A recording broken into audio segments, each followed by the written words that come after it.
Paul Hoffschmidt, founder and CEO of Alpha Sophia, and this week I'm joined by Bill Hunter, founder, president, and CEO of Canary Medical. Thanks for joining us today, Bill. Thanks for coming on the pod. Maybe let's start right in by you telling us a little bit about yourself and your journey. Well, I always start with this. I'm a doc by training, and my life ambition was to be a doc, and somehow I ended up in MedTech.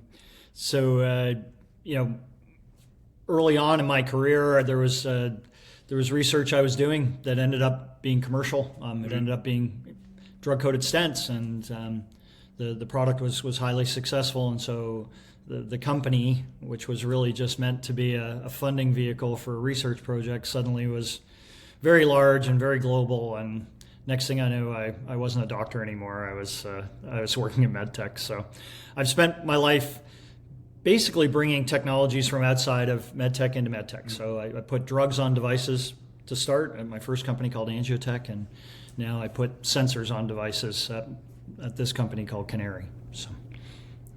Yeah, and I mean, as you mentioned, that life can really have funny turns and twists. I personally started out with studying philosophy, and then somehow ended up in data science, and then later in MedTech. So it's always interesting which turns. It's a random walk. It's a random walk. Yeah, you always have a plan, and then the only thing that's certain is that it's definitely going to come completely different. That's right. I mean, you already shared how you became initially interested in the life science or medical device space, basically coming from a clinical background, and then starting with a research vehicle, and that turned into a company, turned successful, and so on. Maybe let's focus a little bit about your current company, Canary Medical. To my understanding, it's a medical data company which seeks to improve healthcare outcomes through smart implantables, which track all sorts of data points for patients who have those implants in their body. But maybe you can start a little bit earlier about the founding story, about that company, how it maybe also relates to the companies you founded previously, and how that developed over time. Yeah, I mean, with relating to what I did before, the premise behind Angiotech was that medical devices fail, usually for biological reasons. They fail because they get infected, or scar tissue develops, or they don't heal right, or those types of things. And there was this huge industry called pharmaceuticals that made anti-infectives and anti-inflammatories and all kinds of useful biological agents, but at that point in time, people just weren't making drug-coated devices. So it seemed to make perfect sense that you could combine the two to get more efficiency, and that ultimately became the TAXUS stent and paclitaxel-eluting balloons and stuff like that in cardiology. Canary was a very similar piece. I'm a diehard runner. I'm not a good runner, but I'm a diehard runner. And I remember going out for a run one morning, and as the ATP drained from my brain, I was looking at my Garmin, and I thought, gee, it's crazy. This thing counts my steps, my cadence, my stride length. It does all this stuff, and yet we put in all this medical hardware every day, and none of it provides any type of feedback to the surgeon. So I wonder why. We don't incorporate sensors. I wonder why we don't collect data from these, really important devices that cost a fortune to make and a fortune to implant. So that was really the aha moment of Canary. I mean, the rest is the execution of how you go about doing it, but it was really that simple. Interesting. I mean, I sometimes have it's a completely different topic, but I sometimes talk to people and who have an implant and ask them, do they know who the manufacturer of that implant is? And I always find it stunning that people know the chip in their phone or in their computer, but almost no one knows who the manufacturer of their knee implant, for example, is.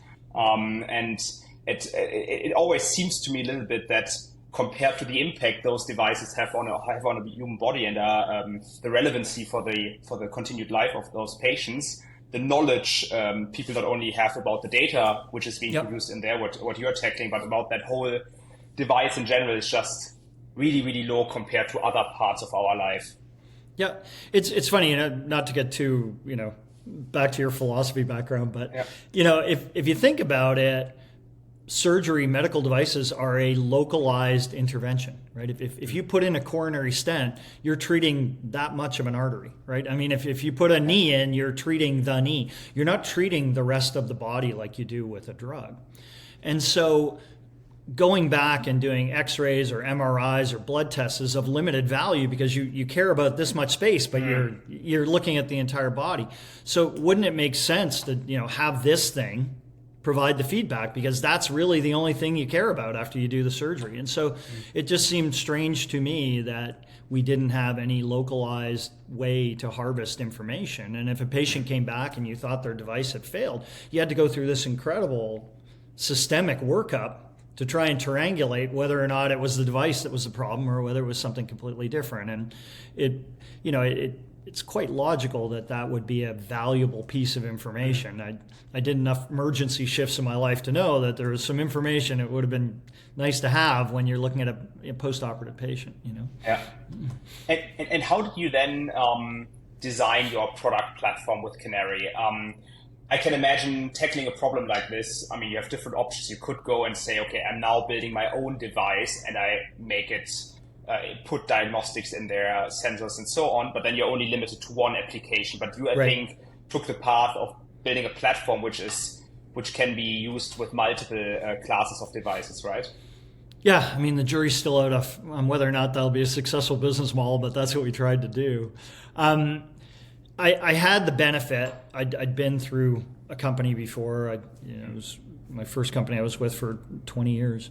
And so I had a cadre of engineers and people that I'd worked with and I trusted. So Jeff Gross, who I honestly believe could build just about anything, came with me to help start Canary.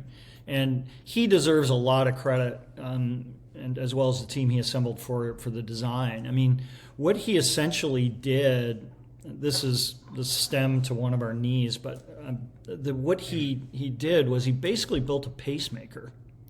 So he put a battery in here because you need a power source. We have sensors in there that collect all the data, and then this, like the nose cone of an airplane, is where the data gets transmitted from inside the body out. And we were fortunate because during the time we were doing this, battery technology was just accelerating exponentially. Power draws and sensing capability were we're just going crazy. And so this thing, believe it or not, can actually get 20 years of data from the patient with nothing to wear or charge or anything. There's enough power to last for 20 years. So he had the vision of saying, hey, we could basically make a modified pacemaker, and we could attach these to different devices, put them in a part of the device that doesn't inhibit the function of the device, and lo and behold, you'll have a self-reporting device. Which is a similar lifespan compared to many devices being implanted, right? So there's no real disadvantage in terms of lifespan using a sensor like this. And for most major medical devices, there's usually one part of the device that isn't structural or mechanical. It's not weight supporting or whatever, so you can put some electronics in it without affecting the fit, form, or function of the device. And so, we started with knees because when we started, knees were actually the only thing big enough to handle the device we could make. But as the devices got smaller and smaller and smaller, we can get into more and more things. And that was, that's how you go from one product to more of a platform. But, that required a decade of improvement in AI and any number of other things, right? And have you then teamed up with specific device manufacturers to integrate your product in their product, or how does that work? So, like I said, the first thing we made was a smart knee, and it's difficult to make a smart knee without a knee. And we were never going to be a big enough for a company to make our own knees, and it wouldn't make sense even if we were. And so we went to Zimmer Biomet, who are the global leaders in market share for total knee replacements, and they were forward-looking enough to think that this would be a nice addition to their portfolio, and so they took this project on and helped turn it into reality. Interesting. So are you then basically, for each type of device, working exclusively with one manufacturer, or would you potentially also supply other types of knee implants in the future? So for knees, hips, shoulders, joint replacement, that's with Zimmer and Zimmer alone. As we've gotten into smaller and smaller devices, like spine, for example, we're starting to do our first cardiology devices. There's no longer a dependency to be with a particular implant. And so it's possible to go to the manufacturers and say, hey, if you'd like to do this, just make a void in your implant and we can put an electronic cartridge in it, and that will turn your implant into a smart implant. And so, it's not essential anymore to work with a single manufacturer. And quite honestly, for a lot of devices, there may be many, many on the market, and people would like to have the ability to differentiate between the performance of different devices. So I think that's also better for the patients and some of the other indications that we're looking for. Yeah, I do agree. And we do have many aspiring founders in early stages as listeners, and many of them often or at some point have the question where they could start partnering with a larger manufacturer, but there's always this discussion with founders about, is it too early to do that? Do I give up my negotiation power later on, and so on? Are there any tips or advices you would share with younger founders who are in that position? And you obviously were in a different position because you had founded successful companies before that and probably had a different position, but maybe there are some other general advices you would have for those types of founders in this space. Yeah, I've had very successful commercial partnerships. I've had a few very, very unsuccessful commercial partnerships. So I've been on both sides of that equation. At the risk of sounding cynical, the advice I would give to a founder is this, right? Getting a big corporate deal done validates your technology. It may come with money, it may come with resources, it may come with commercial opportunities, and in many circumstances that may be the defining moment of the venture. So it can be a company making experience, but you need to be aware of the flip side of that coin, which is that if the company you're working with doesn't prioritize it, or they, aren't able to commercialize it the way that you wanted, or, they decide that this is a technology they no longer want to pursue, then that can be devastating for your company. It can be a company destroying, moment. And so there's no real set of rules, but I would say that, two things. If you only have one technology, like what you're developing is a one and done type technology, you're probably better to sell it than you are to partner it. Yeah. If you have a technology where this is maybe the first of many applications, then partnership's not a bad idea, because it can prove the value of what you're doing, and it can serve as a verification for later developments. And so, and the last piece of advice I'd give is, in any type of partnership, it's valuable to have some clawbacks in the agreement. So if things aren't going the way you want, and it gets to the point where it's probably in everybody's best interest to go your separate ways, that you're able to do that. Because I can think of countless examples in pharmaceuticals and MedTech where the first iteration was unsuccessful, but people retooled and ended up being successful later. I mean, things as common as GLP-1s started off not really great, and all of a sudden, are the biggest drugs of my lifetime. So, just make sure that you have the chance to retool if that's what you need to do. Yeah, that makes a lot of sense. In terms of your, I think you started Canary in 2012, around then. Yep. At which points did you hit which major milestones in terms of having the first device in a human and approval and commercialization and so on? Yeah, I mean, the first milestone was to actually build it. Sure. Design and build it, and that was, that took 4 or 5 years. No one knew how to transmit data through a human bone. We didn't know the right antenna design, the signals, how to receive it.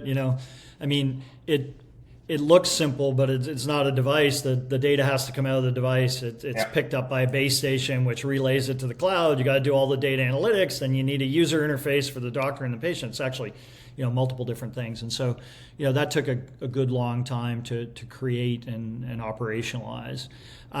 We were fortunate we got breakthrough status from the FDA. And because we didn't change the structure or function of the knee, we also didn't have to do clinical trials. We were able to do a de novo 510K. So we got FDA approval in 2021, right near the end. It was like August of 2021, and the first patients went in October of 2021. That was a huge milestone. I mean, we had no idea if we were going to get any data until our first patient was wandering around, and it showed up on our screen. And then, as you know from having a data background, it takes a decent number of patients before you can actually even understand what your data means and what's time. Normal and abnormal. Yeah. It's hard to give doctors 1 year follow-up until you've had patients, with 1 year of implantation. So it took us a couple of thousand patients before we even knew, is this normal? Is that normal? So, we were collecting step count, cadence, stride length, range of motion. We were collecting all these things, but because these things aren't measured on a day-to-day basis by clinicians, we only had doctor's notes from like 2 weeks and 3 months. We had no idea what normal was at 3 weeks or 21, 28 days, 30 days. We had no idea what normals were. So it took us a few thousand patients just to be able to understand how a human being recovers from TKA. That took another 2 years. And then recently we've now gotten to billions of data points, and now we're at another major inflection point where we're starting to be able to do some deep analytics and start to do predictive stuff with the data and really start to understand what we're doing. So it's very much been a progressive journey, and as you well know, in data, it's a numbers game, so you have to get enough numbers to know what you're doing. And with that market launch, I mean, in the end, my understanding is you didn't have to build up your own sales force, because in the end, for example, Zimmer was working with providers who are implanting those devices, and you're basically delivering your component towards Zimmer, and it's integrated in their platforms. Is there still? But I can imagine there's still some sort of education required to work with clinicians to help them understand the value of gathering more data about implants post surgery and how to read them out, how to use the insights for further surgeries in the future, and so on. Yeah, I mean, this is a knee replacement, right? Mm-hmm. So that stem already existed for Zimmer. It was solid metal, but it's used like the keel on a ship, right? So it doesn't weight bear. The plate does the weight bearing, but it kind of keeps it steady within the bone and keeps it aligned. And so for Zimmer, selling a smart stem was very different, of course, but from an implant perspective, it was the same as a regular stem. So there wasn't a change in how doctors put it in. There wasn't a change in the function of their implant. So that part of it was relatively straightforward. But everything else, of course, was brand new. You know, the collection of the data, what it meant, how you use it, and the journey we went on was, you know, quite long and quite complex. I mean, to put it, you know, as succinctly as I possibly can, you know, that's a knee replacement, but our device doesn't really make the knee replacement any better at all. What that does is it gives the patient feedback, which allows the doctor and the patient to customize their care. So it's not even really a knee replacement; it's a patient recovery device. It's something entirely different, and that's quite a different market than selling knee replacements. So the implant part of the story was relatively straightforward, but moving from the surgical point of sale, if you will, to the patient recovery, patient management part is a significant departure, and it's been a learning process. I mean, we really have been trying to figure it out as we go along because we didn't really have a precedent to follow. Okay, med device folks, picture this. What if you could open up a CRM today and it already contained information for every potential lead for you in the country? And you could narrow down those leads further by looking at billing, location, seniority, so much more. Alpha Sophia is the strategy tool that we wish we had had when we were commercializing a medical device in the US market. But there's nothing stopping you. So visit alphasophia.com and learn more. It's maybe a little bit cynical, but back then when telematics was first implemented in cars and insurance companies linked up with that, there was always this discussion for drivers. Do I actually want my insurance company to know how I drive? Do you think there's any, or are you feeling any kind of resistance from some physicians who say, oh, do I actually want to have that data being collected afterwards? Because I can imagine with millions of data rows, you can do analytics and regression to actually see normalizing for different types of patients, who's actually doing the surgery better, who's doing it worse. I mean, that could be a possibility from the data you're collecting, right? Yeah. As everybody knows, there's, data can be used for good as well as evil. There's no escaping that. On the good side, by 6 weeks, we have a pretty good idea of how that patient's going to do. And 12 weeks is really important. So, in the past, you might not know how the patient was going to do until it was already too late to do much about it. Because a lot of the healing takes place between 6 and 12 weeks. And we can now tell the surgeons, hey, these are your at-risk patients.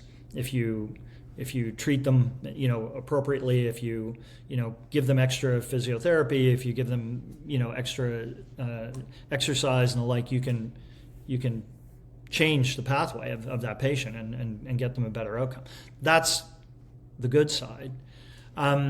You're not wrong. You can see who gets better outcomes than others, because I would argue that already happens. That's true. Hospitals rank their doctors. There's all kinds of websites and whatever that who's the best top 10 of whatever, and as a general rule, the surgeons who do the most procedures tend to be the most proficient, just like in everything else in life. And so really good surgeons who get really good results actually tend to gravitate to the technology because it validates objectively what they have heard subjectively from their patients, which is that they get a good outcome. The insurers keep very close tabs on their complication costs and all that type of thing as well. So, this is an additional data point for them, but it's not the only data point for them. And last but not least, we don't have enough power to put a GPS in this thing. So I know you took 2,000 steps, but I have no idea where. So I'm not tracking you. We don't have the power to do it. But for some people, right?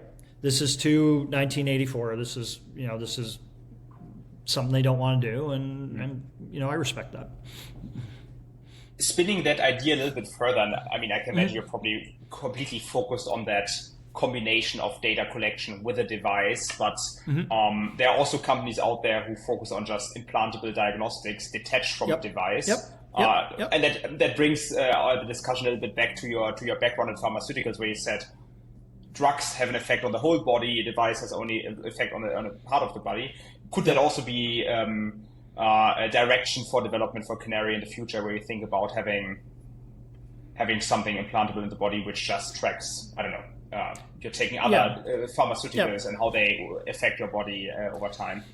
Yeah, we did our first in man in a sensor for cardiology, back to our roots from stents and balloons, and it just goes under the skin, and it uses acoustics and other sensors to tell if the heart valves are functioning normally, to measure pulmonary artery pressure, which is a good measure of heart failure and things like that. So it's not physically attached to a stent, it's not physically attached to a heart valve, but it's able to do that type of monitoring from a superficial and relatively non-invasive perspective. So yeah, for sure, I think that's where the world is going. Whether you monitor the device directly like we do with the knee, or whether you monitor it at somewhat of a distance, I genuinely believe that 10 years from now, I just don't think it's possible that we're going to keep putting in plain metal and plastic. I think we have to use these devices to help solve clinical problems.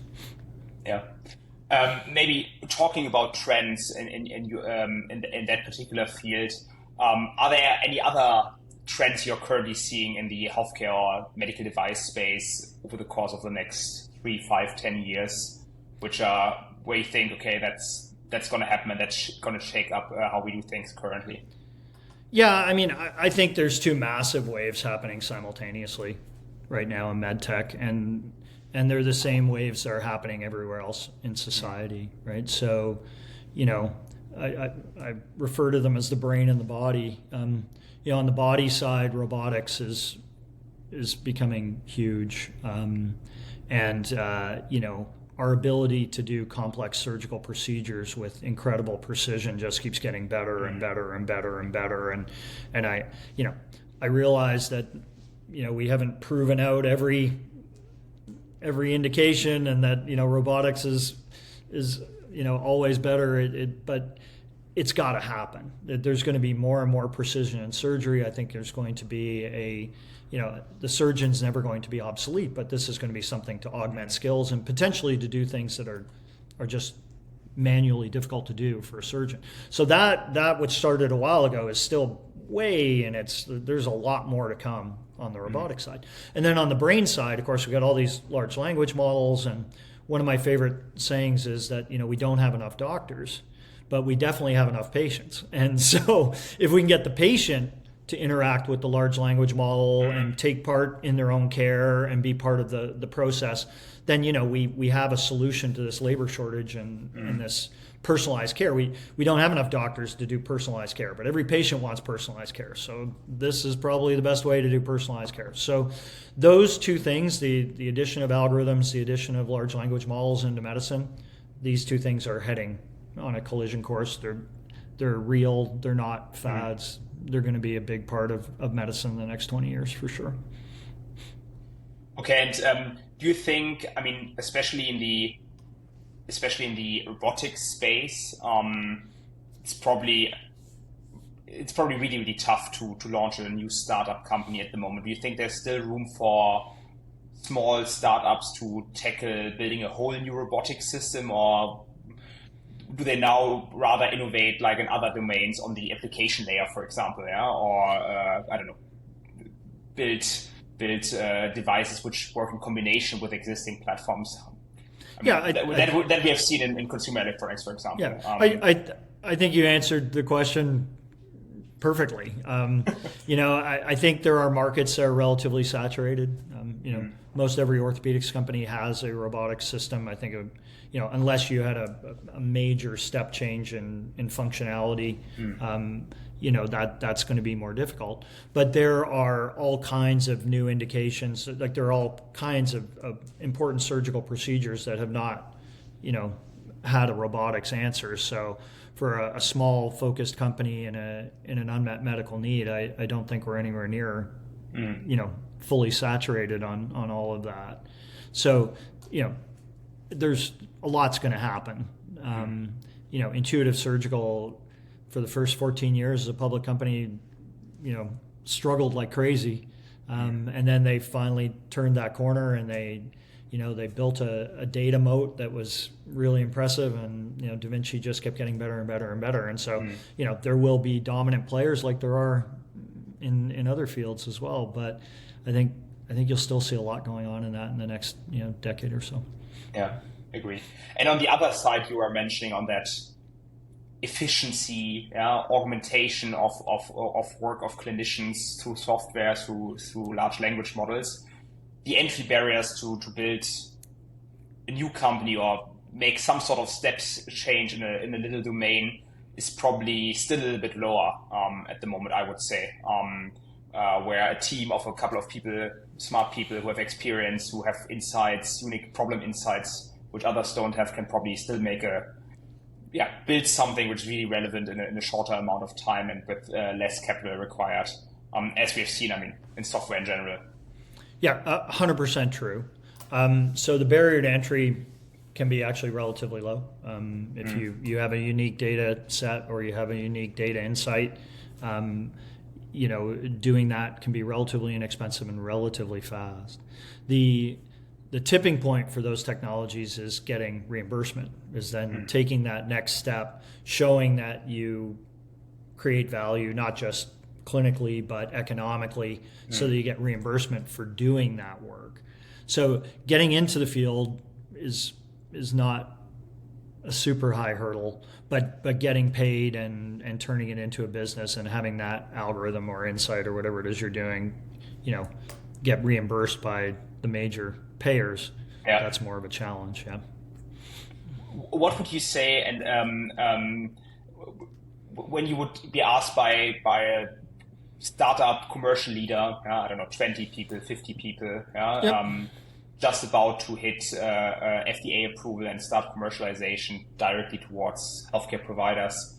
In a world where healthcare providers have less and less time and it's harder and harder to reach them and get their attention, what would you say are like a few tips and tricks you would give them to succeed in that crowded world where that attention is so demanded and so scarce at the same time? I've been doing this for about 30 years, and that is where the world has changed the most from when I was your age, right? It used to be that if you got your product approved in Europe, that was it. You were successful. A big strategic would come along and they'd, help you do the study in the US, and they'd take over and do everything and go from there. And that was kind of MedTech entrepreneurialism 101 25 years ago. As a colleague of mine used to say, shampoo, rinse and repeat. Just go make another one, get approved in Europe, and sell it to a strategic.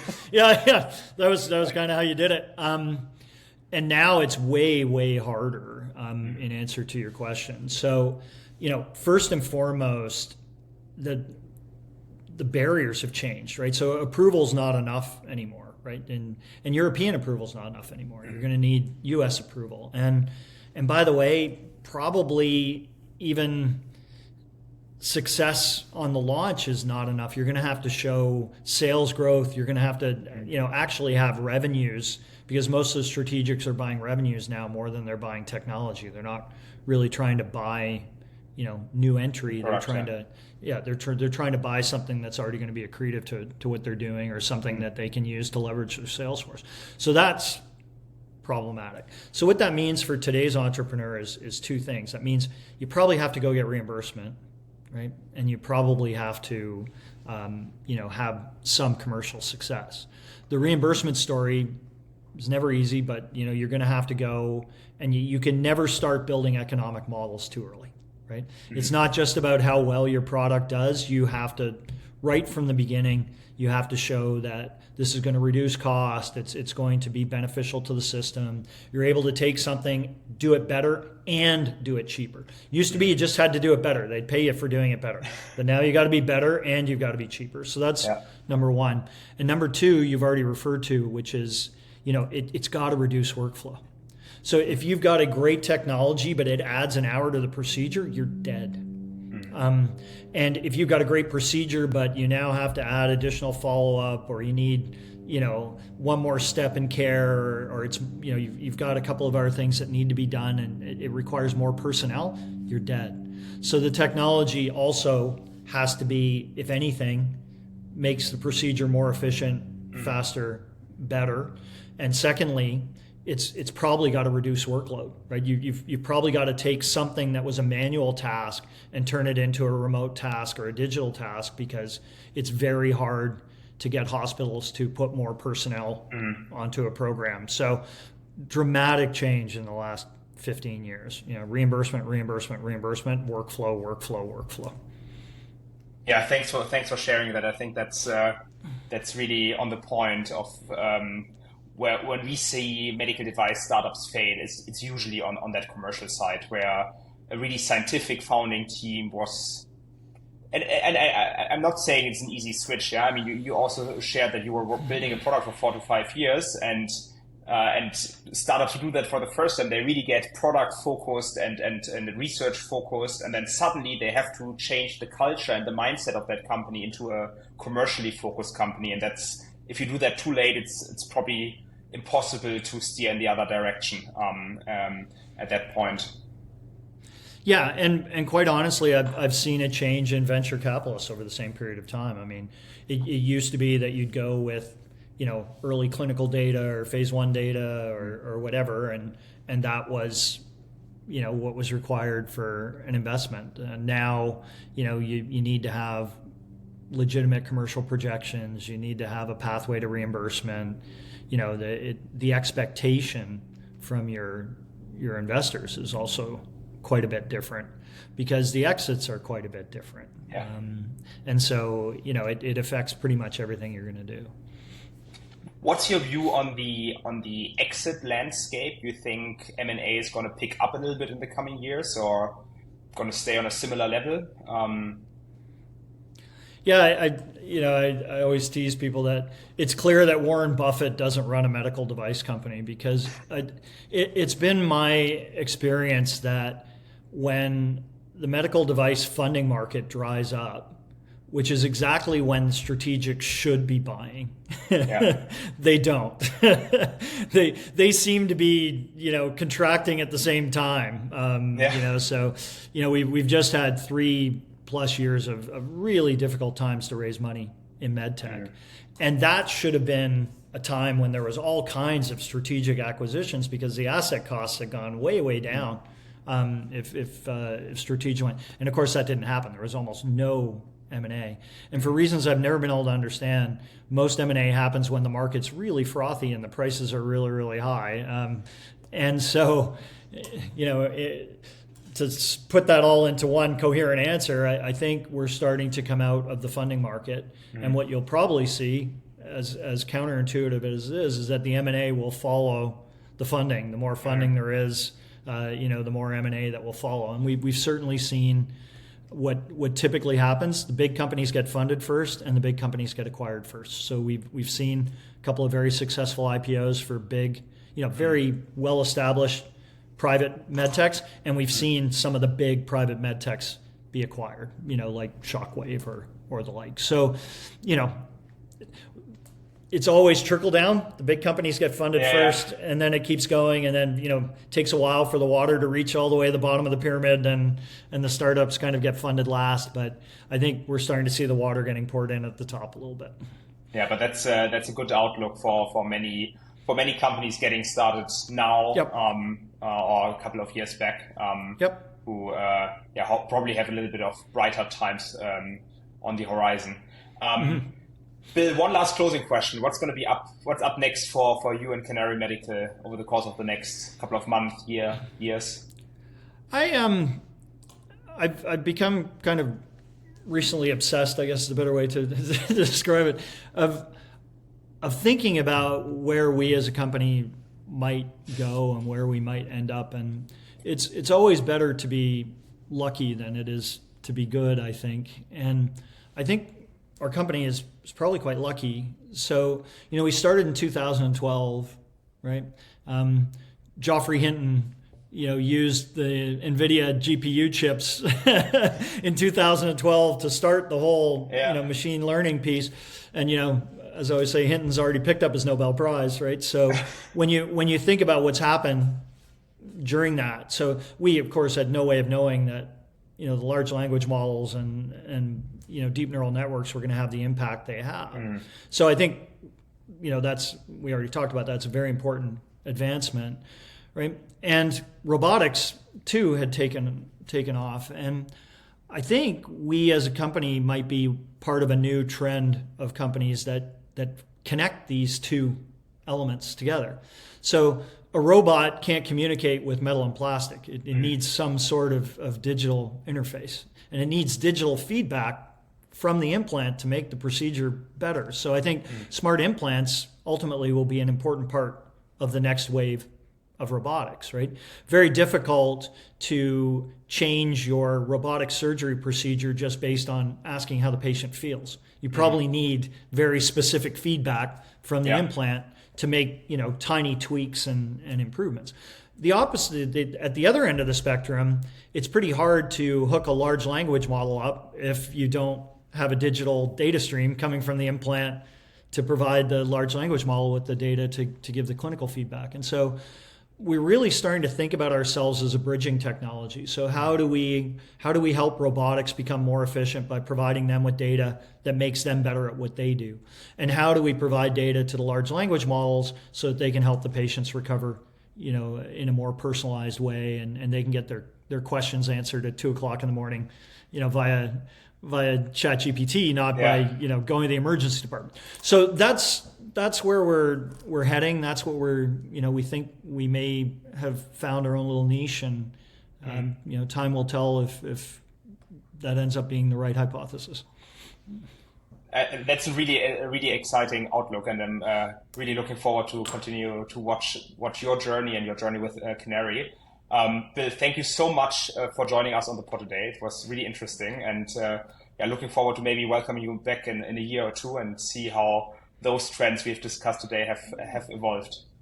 That'd be wonderful. Thank you.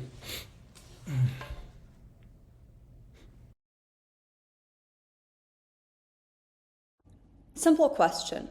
Can you afford to have a rep in every county, or do you need to be hyper-targeted in your outreach? Do you need to know information about your targets going in to be successful, or do you have years and years before you want to close that deal?